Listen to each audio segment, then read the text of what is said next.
ನಮಸ್ಕಾರ ಸ್ನೇಹಿತರೆ. ನಮ್ಮನ್ನು ಕುರಿತು 1000 ಜನರು 1000 ಮಾತನಾಡಲಿ, ಆದರೆ ನಾವು ನಡೆಯುವಂತಹ ದಾರಿ ಸದಾ ನ್ಯಾಯಯುತವಾಗಿ ಇದ್ದರೆ ಯಾರಿಗೂ ಹೆದರುವಂತಹ ಅವಶ್ಯಕತೆ ಇಲ್ಲ. ಧರ್ಮದ ದಾರಿಯಲ್ಲಿ ನಡೆದರೆ 108 ಕಷ್ಟಗಳು ಬಂದರೂ ಕೂಡ ಕೊನೆಗೆ ಆ ಧರ್ಮ, ಆ ಸತ್ಯವೇ ನಮ್ಮನ್ನು ರಕ್ಷಣೆ ಮಾಡುತ್ತದೆ. ಅಧರ್ಮದಿಂದ ಶತ್ರು ಹಲವಾರು ಬಾರಿ ಗೆಲ್ಲಬಹುದು, ಆದರೆ ಕರ್ಮ ಎದುರಾದಾಗ ಧರ್ಮ ಅವನನ್ನು ಸುಡಲು ಆರಂಭಿಸುತ್ತದೆ. ಅವನ ನಿರ್ನಾಮ ತಪ್ಪಿಸಲು ಯಾರಿಂದಲೂ ಕೂಡ ಸಾಧ್ಯವಿಲ್ಲ. ಕರ್ಮ ಎನ್ನುವುದು ಯಾವಾಗಲೂ ತನ್ನ ವಿಳಾಸವನ್ನು ಮರೆಯುವುದೇ ಇಲ್ಲ. ಸರಿಯಾದ ಸಮಯಕ್ಕೆ ಮತ್ತು ಸೂಕ್ತ ಸ್ಥಳಕ್ಕೆ ಹೋಗಿ ತಲುಪಿಸಿಯೇ ತೀರುತ್ತದೆ.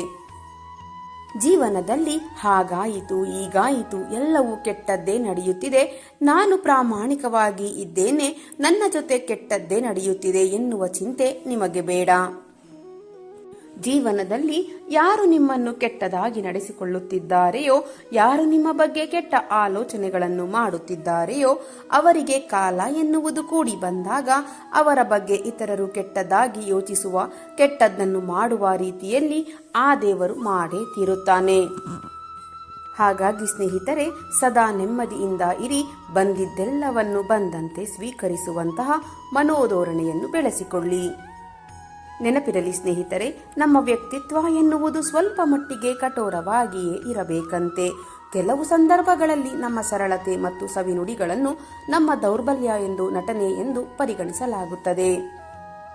ಹಾಗಾಗಿ ಯಾವ ಸಮಯದಲ್ಲಿ ಹೇಗೆ ಇರಬೇಕು, ಯಾವ ರೀತಿಯ ವರ್ತನೆಗಳನ್ನು ನಾವು ನೋಡಬೇಕು ಎನ್ನುವುದು ಬಹಳ ಮುಖ್ಯ. ಎಲ್ಲ ಸಮಯದಲ್ಲಿ ನಾವು ಒಂದೇ ರೀತಿಯಲ್ಲಿ ಇದ್ದರೆ, ಎಲ್ಲ ಸಮಯದಲ್ಲೂ ನಾವು ಒಂದೇ ರೀತಿಯಲ್ಲಿ ವರ್ತನೆಯನ್ನು ತೋರಿದರೆ ಜನರು ನಮ್ಮನ್ನು ನುಂಗಿ ಹಾಕಿಕೊಳ್ಳುವ ಸಂಭವ ಹೆಚ್ಚಾಗಿ ಇರುತ್ತದೆ. ಟೀಕೆಗಳಿಗೆ ನಮ್ಮ ವ್ಯಕ್ತಿತ್ವ, ನಡವಳಿಕೆ, ನಮ್ಮ ಜೀವನ ಉತ್ತರ ನೀಡಬೇಕೆಂದು ಮಾತಿನಿಂದ ಅಲ್ಲ, ನಾವು ಅವರ ಟೀಕೆಯ ಮಾತಿಗೆ ಯೋಚನೆಯನ್ನು ಮಾಡುತ್ತಾ ಕೊರಗಬಾರದು. ಯಾವ ರೀತಿಯಲ್ಲಿ ಜನರು ನಮ್ಮನ್ನು ಟೀಕೆಗಳಿಗೆ ಒಳಪಡಿಸುತ್ತಾರೆಯೋ ಅದೇ ರೀತಿಯಲ್ಲಿ ಅವರ ಟೀಕೆಗಳಿಗೆ ಪ್ರತಿ ಉತ್ತರವಾಗಿ ನಾವು ಬೆಳೆದು ನಿಲ್ಲಬೇಕು. ಅವರ ಟೀಕೆ, ಟಿಪ್ಪಣಿಗಳು ಸುಳ್ಳು ಎನ್ನುವುದು ಸಾಬೀತುಪಡಿಸಬೇಕು. ಆಗ ನಿಮ್ಮ ಮೇಲೆ ನಿಮಗೆ ನಂಬಿಕೆ ಹೆಚ್ಚಾಗುವುದು. ಹಾಗೆಯೇ ನಿನ್ನನ್ನು ನಂಬಿದವರಿಗೂ ಗೌರವ ಸಿಗುವುದು. ಆದರೆ ಮನುಷ್ಯ ಎನಿಸಿಕೊಂಡವನು ಇದನ್ನು ಯಾವತ್ತಿಗೂ ಮರೆಯಬಾರದು, ನೆನಪಿನಲ್ಲಿ ಇಟ್ಟುಕೊಳ್ಳಬೇಕು. ನೀನು ಬೇರೆಯವರ ಕಂಗಳಲ್ಲಿ ಕಣ್ಣೀರನ್ನು ತರಿಸಿದರೆ ಖಂಡಿತವಾಗಿಯೂ ನಿನಗೂ ಒಂದು ವೇಳೆ ಬಂದೇ ಬರುತ್ತದೆ. ಆ ವೇಳೆ ಬಂದಾಗ ನಿನ್ನ ಕಣ್ಣಲ್ಲಿ ಕೇವಲ ನೀರು ಬರುವುದಿಲ್ಲ, ರಕ್ತ ಬರುತ್ತದೆ. ಎಚ್ಚರ. ಬೆಳಕು ನೀಡಿ ಉರಿದ ನಂತರವೇ ಮೇಣದ ಬತ್ತಿಗೆ ಗೊತ್ತಾಗಿದ್ದು, ನನ್ನನ್ನು ಸುಟ್ಟಿದ್ದು ಮತ್ತೆ ಯಾರೂ ಅಲ್ಲ, ನನ್ನೊಳಗಿರುವಂತಹ ಆಧಾರವೇ ಎಂದು. ನಮ್ಮ ಬದುಕಿನಲ್ಲಿಯೂ ಕೂಡ ಹಾಗೆಯೇ. ನಮಗೆ ಬೇಡದೇ ಇರುವಂತಹ ವಿಚಾರದ ಬಗ್ಗೆ ನಾವು ಗಮನ ಹರಿಸುವುದನ್ನು ಬಿಟ್ಟು ಬಿಟ್ಟರೆ ನಮಗೆ ಬೇಕಾದಷ್ಟು ನೆಮ್ಮದಿ, ಶಾಂತಿ ಸಿಕ್ಕೇ ಸಿಗುತ್ತದೆ. ಕೇಳದೆ ಹೇಳಬೇಡ, ಬೇಕಾಬಿಟ್ಟಿ ಕರೆದರೆ ಹೋಗಲೇಬೇಡ, ಕಷ್ಟ ಬಂದರೆ ಹೆದರಬೇಡ, ಬೆಲೆಯಿಲ್ಲದ ಕಡೆ ಕಾಲು ಇಡಲೇಬೇಡ. ತನ್ನ ತಪ್ಪುಗಳನ್ನು ಸರಿ ಮಾಡಿಕೊಳ್ಳಲು ತಾನಾಗಿಯೇ ಯಾರು ಹೋರಾಟವನ್ನು ಮಾಡುತ್ತಾರೋ ಅವರನ್ನು ಸೋಲಿಸಲು ಯಾರಿಂದಲೂ ಸಾಧ್ಯವೇ ಇಲ್ಲ. ಯಾರಿಗಾಗಿ ಬದುಕು, ಯಾರಿಗಾಗಿ ಹೋರಾಟ, ಯಾರಿಗಾಗಿ ಹಂಬಲ? ಅಯ್ಯೋ ಹುಚ್ಚು ಮನವೇ, ಯಾರೂ ನಮ್ಮವರಲ್ಲ, ಎಲ್ಲರೂ ಅವರವರ ಸ್ವಾರ್ಥಕ್ಕೆ ನಿನ್ನನ್ನು ಬಳಸಿಕೊಳ್ಳುತ್ತಿದ್ದಾರೆ ಅಷ್ಟೇ.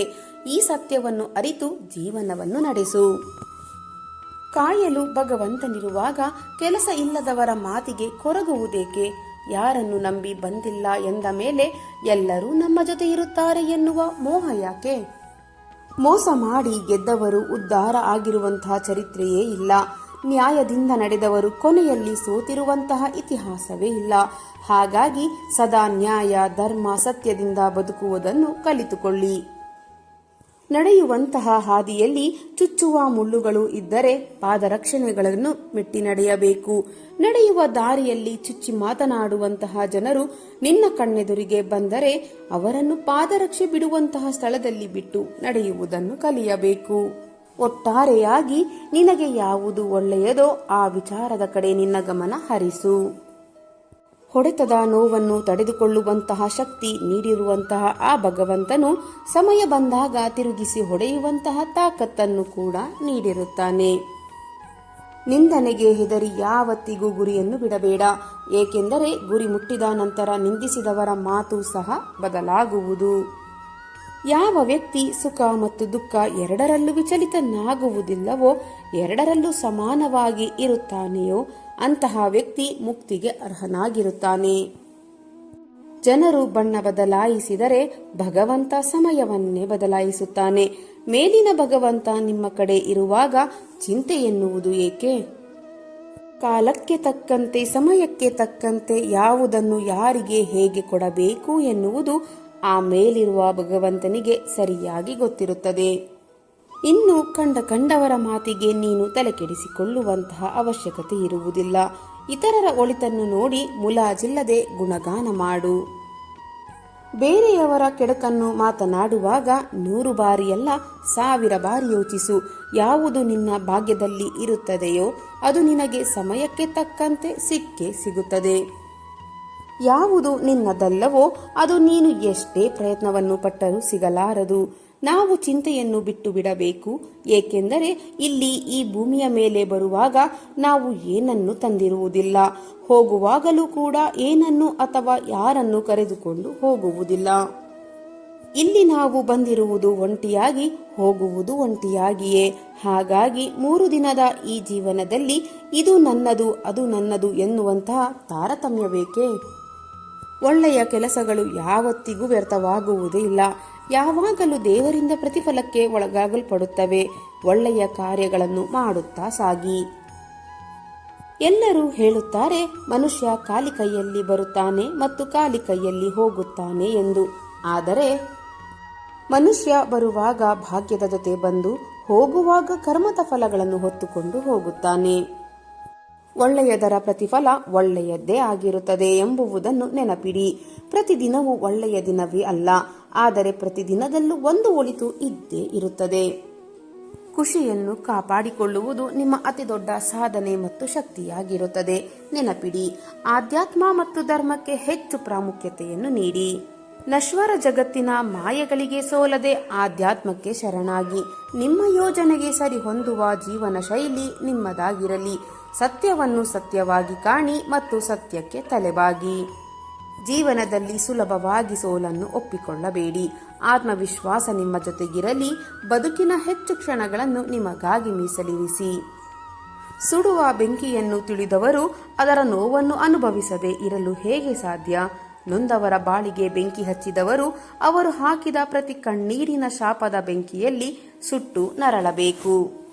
ಪ್ರತಿದಿನ ಕಣ್ಣೀರಿನ ಶಾಪದ ಬೆಂಕಿಯಲ್ಲಿ ಸುಟ್ಟು ನೋಡಬೇಕು. ಮುಂದೊಂದು ದಿನ ನೋವು ಕೊಟ್ಟವರಿಗೆ ನೋವೇ ಪಾಠ ಕಲಿಸುತ್ತದೆ.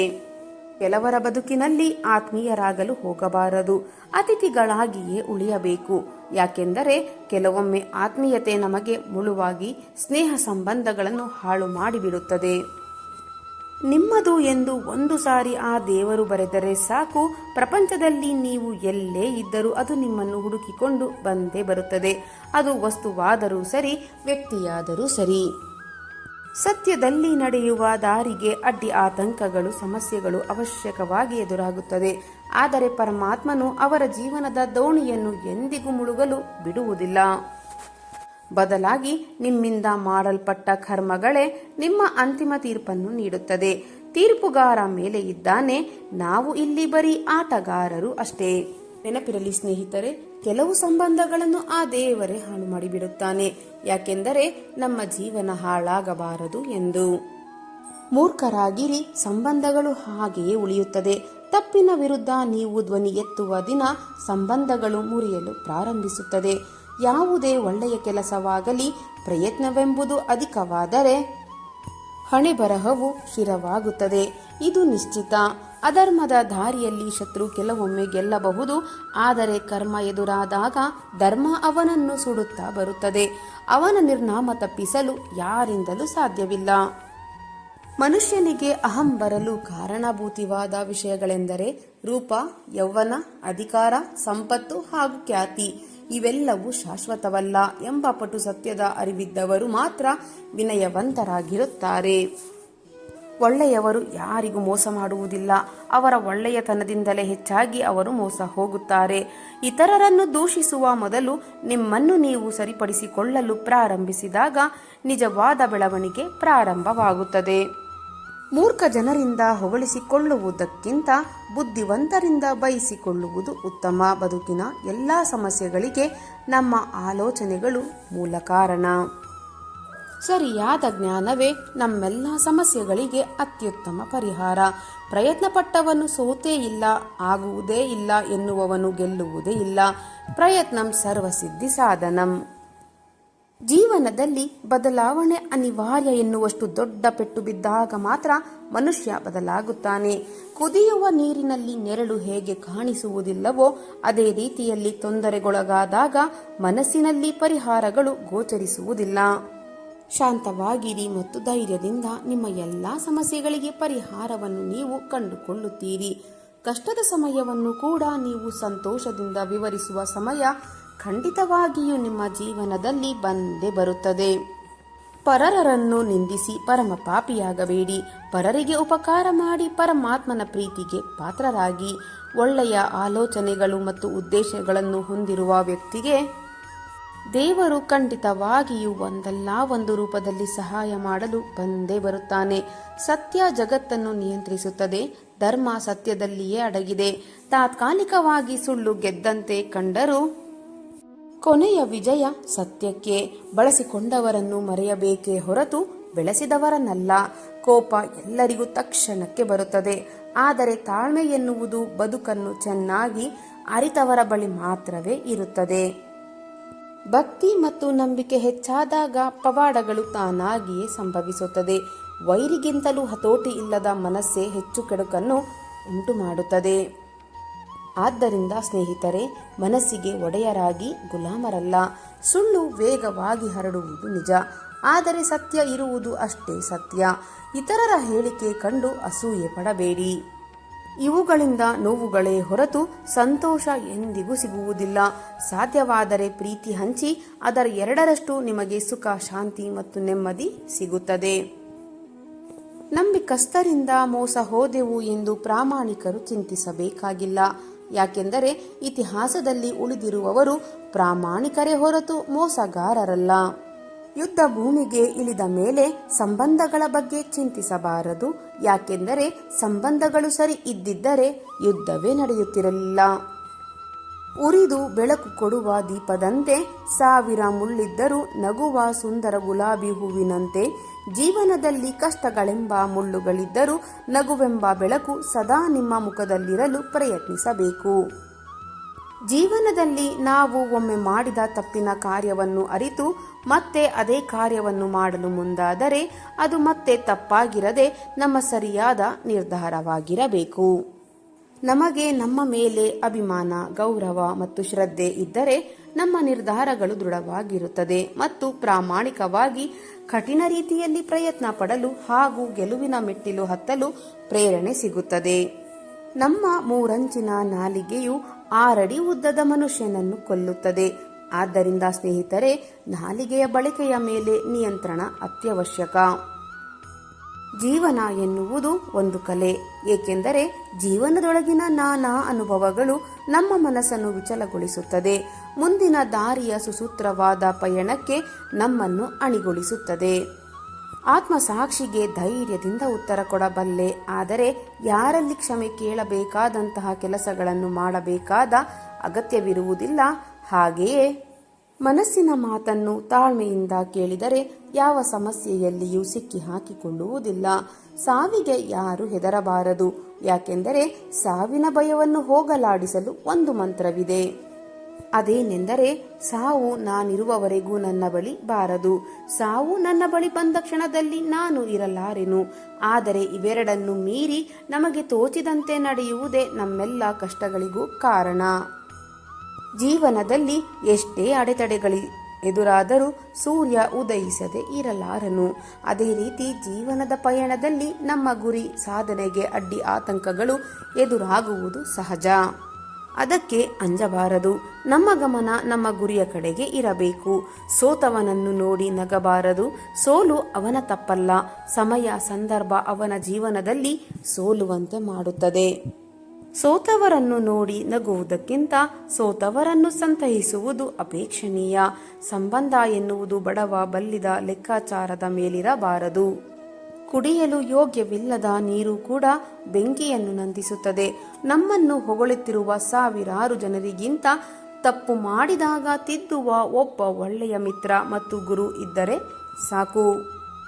ಜೀವನದಲ್ಲಿ ಹೊಗಳುವ ಜನ ಸಿಗುವರು, ಆದರೆ ಎಡವಿದಾಗ ತಪ್ಪು ತಿದ್ದುವವರು ಬೆರಳಿಗೆ ಮಂದಿ ಮಾತ್ರ.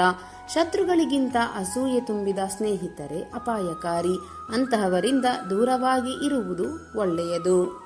ಸಂಪಾದನೆ ಎಂದರೆ ಹಲವರು ಹಣ ಮಾತ್ರ ಎಂದು ಪರಿಗಣಿಸಿ ಅದರ ಮೇಲೆಯೇ ಹೆಚ್ಚಿನ ಒಲವನ್ನು ನೀಡುವರು.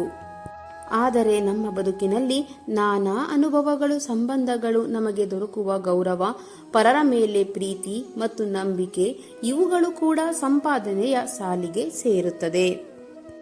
ಸ್ನೇಹಿತರೆ, ಇಂದಿನ ಈ ನನ್ನ ವಿಡಿಯೋ ನಿಮ್ಮ ಮನಸ್ಸಿಗೆ ಸ್ವಲ್ಪವಾದರೂ ಪ್ರೇರಣೆ ನೀಡಿದರೆ ವಿಡಿಯೋಗೆ ಒಂದು ಲೈಕ್ ಮಾಡಿ, ಶೇರ್ ಮಾಡಿ, ನಿಮ್ಮ ಅಭಿಪ್ರಾಯವನ್ನು ಕಾಮೆಂಟ್ ಬಾಕ್ಸ್ನಲ್ಲಿ ಹಂಚಿಕೊಳ್ಳಿ. ನನ್ನ ಪ್ರಯತ್ನ ನಿಮಗೆ ಇಷ್ಟವಾಗಿದ್ದರೆ ದಯವಿಟ್ಟು ಈಗಲೇ ನನ್ನ ಚಾನಲ್ ಅನ್ನು ಸಬ್ಸ್ಕ್ರೈಬ್ ಮಾಡಿಕೊಳ್ಳಿ. ಮತ್ತೆ ಮುಂದಿನ ವಿಡಿಯೋದಲ್ಲಿ ಇದೇ ರೀತಿಯ ಹೊಸ ಮೋಟಿವೇಶನಲ್ ಮಾಹಿತಿಯೊಂದಿಗೆ ಭೇಟಿಯಾಗೋಣ. ಅಲ್ಲಿಯವರೆಗೆ ಸಕಾರಾತ್ಮಕವಾಗಿ ಯೋಚಿಸಿ ಸಂತೋಷವಾಗಿ ಬಾಳಿರಿ. ಧನ್ಯವಾದಗಳು.